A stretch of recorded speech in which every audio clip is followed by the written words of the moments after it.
Let us get wild and find out what it would be like to live inside the body of a baboon. Hi, and welcome to Life Noggin.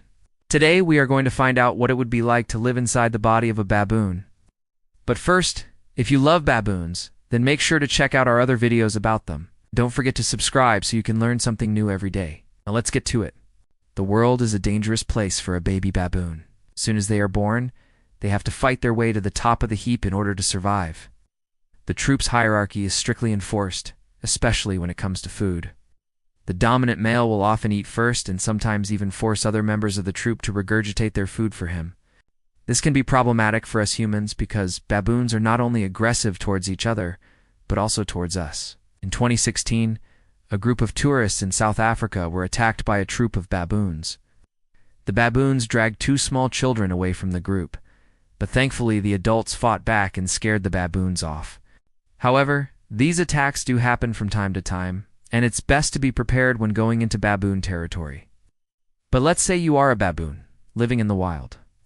What exactly would your life look like? All female baboons give birth to one baby every 2 to 3 years. Human females give birth to one baby every 9 months. How long you live for depends on where you are.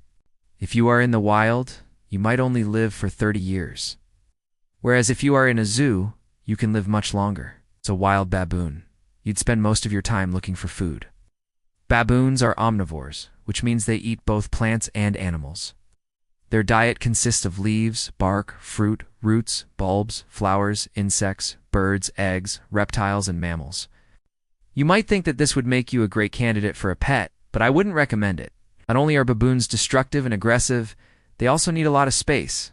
Plus, just imagine the vet bills. When it comes to communication, baboons use a variety of vocalizations, such as grunts, screams, barks, and whistles to communicate with each other. They also have a keen sense of smell and use scent marking to communicate with other troops. Just like humans, baboons have their own language, complete with different calls for different situations. For example, there is a specific call for danger, one for calling the troop together, and even one for greeting fellow baboons. Although baboons cannot sweat, they do have ways of keeping cool in the heat.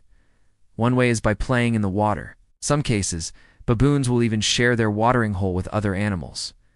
To keep their bodies clean, baboons will roll around in the dirt and even cover themselves in mud. They will also use water to cool themselves off and keep their body temperature down. Since they cannot sweat, this is an important adaptation that helps them survive in hot climates.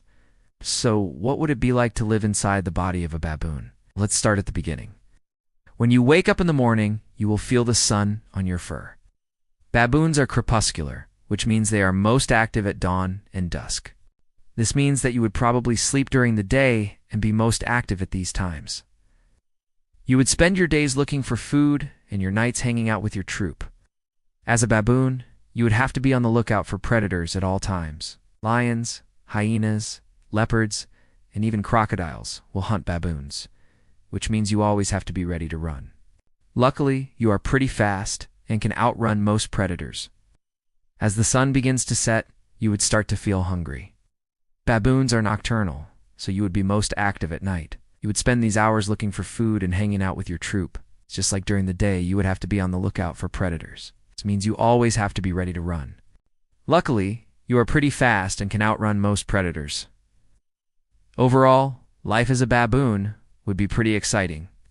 You would get to travel all over, looking for food and hanging out with your troop.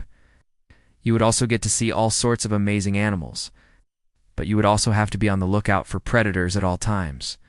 Thanks for watching. If you enjoyed this video, make sure to click the like button and share it with a friend. Subscribe and hit the notification bell for more great videos. And as always, thanks for watching.